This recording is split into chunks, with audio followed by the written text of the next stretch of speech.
Festival का season आ चुका है, तो इस फेस्टिवल के सीज़न में सबसे पहले मैंने शुरुआत बेसन के लड्डू के साथ की है, क्योंकि बेसन के लड्डू बनाने में जो भी इंग्रेडिएंट्स लगता है वो हमारे घर में ईज़िली अवेलेबल रहता है। तो आज मैं आपके साथ इस वीडियो में आपको मैं तगाड़ बनाना, जिसे बूरा बोलते हैं, वो बनाना भी बताऊंगी और साथ में आपको करेक्ट मेजरमेंट के साथ बेसन का लड्डू बताऊंगी। Hello everyone, welcome to my channel cooking in desi swag. अगर आपने अभी तक मेरे इस चैनल को सब्सक्राइब नहीं किया है तो काइंडली सब्सक्राइब माय चैनल। अगर वीडियो अच्छा लगे तो लाइक भी कीजिएगा। इसके लिए हमें ये सारे इंग्रेडिएंट्स चाहिए: बेसन, चीनी, इलायची, घी, पानी 1 कप और थोड़ी सी हल्दी।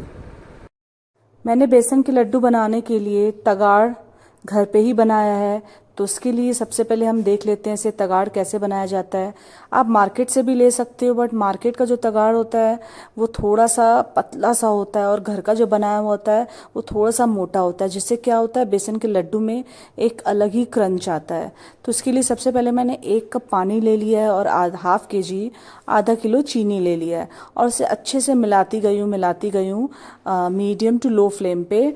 और अभी उसके बाद आप देखोगे ऊपर से झाग आने लगेगी। जैसे ही झाग आए तो आप इसे हाई फ्लेम कर दें और हाई फ्लेम पे 2 मिनट तक हमें घुमाते रहना है। और आप देखोगे ये मेल्टेड जो चीनी है, शुगर है, ये अपने आप फिर गाढ़ी होने लगेगी और चीनी में कन्वर्ट होने लगेगी। तो उस स्टेज में आपको क्या करना है, 2 चम्मच देसी घी डाल के, छोटा सा चम्मच डालना है, टीस्पून, और गैस ऑफ कर देना है। आप देखिए गाढ़ी होती जा रही है और साइड में भी चीनी चिपकती जाएगी और आप अपने आप देखोगे कि एकदम चीनी जैसी एक परत आने लगेगी इसमें साइड में। तो हमें गैस ऑफ कर देना है। गैस ऑफ हो जाने के बाद भी आपको इसको मिलाते रहना है कंटिन्यू। और अपने आप देखोगे ये चीनी जैसे बूरा बन जाएगा, शुगर का बूरा बन जाएगा, जिसे हम तगाड़ भी बोलते हैं। और कभी कभी क्या होता है कि घुमाते घुमाते भी बीच बीच में गांठें बनने लगती हैं, जिसे हम क्या बोलते हैं, ढेले बनने लगते हैं। तो हमें क्या करना है, इवनली इसको बनाना है। ऐसा ना हो कि कुछ बूरा बना हुआ है, कुछ गांठें बनी हुई हैं। तो इसके लिए आपको इमीडिएटली छानना है इसे। मैं हर बार छानती हूँ। उसके बाद जो भी थोड़ा बहुत गांठें रहती हैं छोटे बड़े, उसे मिक्सी में ग्राइंड कर लेती हूँ। हमें पल्स मोड पे ही ग्राइंड करना है, जैसे कि ऑन करके ऑफ कर देना इमीडिएटली।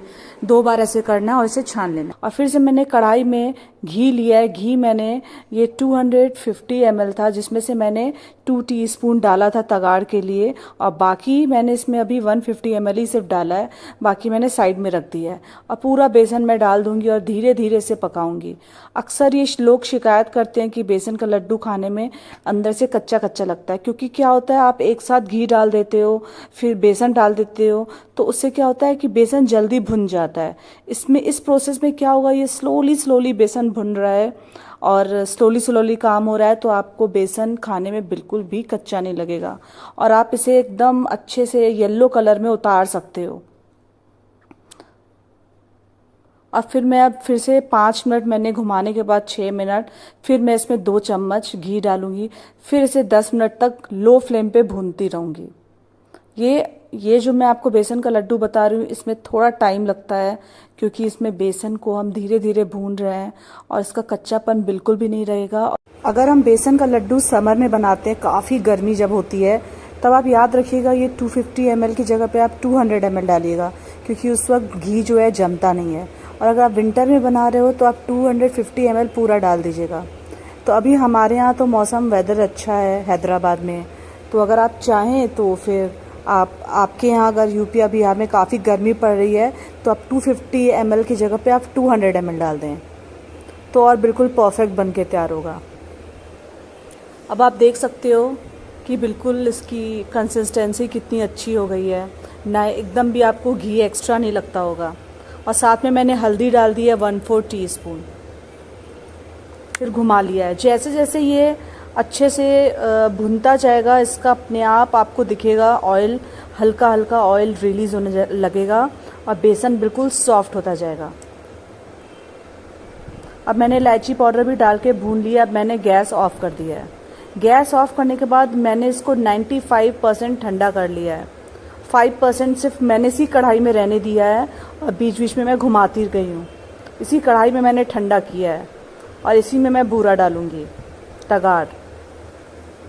अब देखिए ये मेरा 95% ठंडा हो चुका है। देखिए कितना गीला हो गया ये। जब भी हम बेसन का लड्डू बनाते हैं ना, एकदम धोखा हो जाता है। ऐसा लगता है कि ये जो घी है कम है, बट बाद में जाके ये घी बहुत ज़्यादा फैल जाता है। तो आपको घी पे बहुत कंट्रोल रखना होगा। अब जो भी बूरा था मैंने सारा इसमें डाल दिया। बूरा जब बनाते हैं ना, शुगर के बाद जब बूरा बनता है तो बूरा एकदम फीका होता है, उसको चीनी जैसी उसकी मिठास नहीं होती है। फिर अपना हाथ भी आप यूज़ करके इसे अच्छे से मिक्स कर लें और ये आराम से बन जाएगा। ऐसा नहीं है कि ये बहुत ड्राई हो जाएगा, बाद में लड्डू बनाने में कोई दिक्कत आएगी, कुछ भी ऐसा नहीं होने वाला है। और मैं तो आराम से आधा घंटा लेके बनाई हूँ और ईज़िली मेरा बन के तैयार हो गया। अगर आपको लगे कि ये तो गीला हो गया, अब क्या किया जाए, तो आप ड्राई फ्रूट्स थोड़ी सी लेके 100 ग्राम्स बादाम और काजू उसको पीस के इसमें इसका पाउडर डाल सकते हैं। बट ऐसा कुछ होगा नहीं, मैं इन केस आपको बता रही हूँ। इस बेसन के लड्डू को बनाने के लिए सिर्फ 2 ही प्रॉब्लम्स आती हैं, एक तगार बनाने की और एक घी की प्रॉब्लम आती है, जो मैंने आपको दोनों प्रॉब्लम सॉल्व कर दी आज। और मैं तो आराम से आधा घंटा लेके बनाई हूँ और ईज़िली मेरा बन के तैयार हो गया। और फिर उसके बाद आप जब थोड़ा सा सेट हो जाए तो फिर आप इसे डब्बे में डाल के पैक करके रख दें, चाहे फ्रिज में चाहे बाहर, जैसे भी आपकी मर्जी। Thank you for watching my video. Bye bye. फिर मिलेंगे एक नई रेसिपी के साथ।